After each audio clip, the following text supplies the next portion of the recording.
Hey my cool babies, welcome back to my channel. I'm back with another cooking video, and this time I'm using my dad's recipe. So on the menu I'll be doing roasted chicken. That's the chicken, the seasoning, the sauce that I'm gonna mix the chicken. So those are my ingredients that I'll be using. The next step is I'm gonna blend the seasoning with the sauce. Then afterwards it's supposed to give me a mixture, and that mixture I'm gonna pour over the chicken and season with my fingers, but I'm gonna allow it to blend first.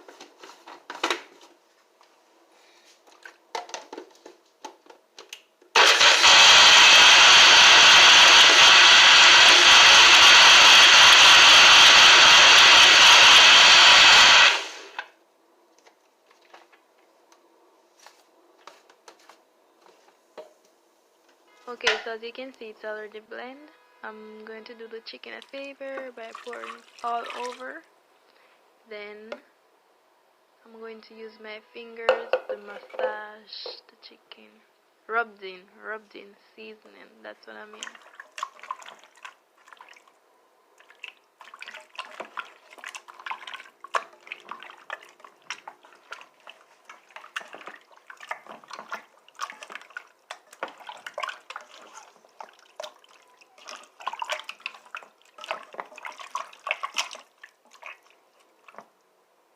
Okay, so the chicken is all seasoned. I'm gonna let it stand for about 15 minutes to marinate. It's now in the oven, and this is the finished product. Let me know your thoughts on my cooking.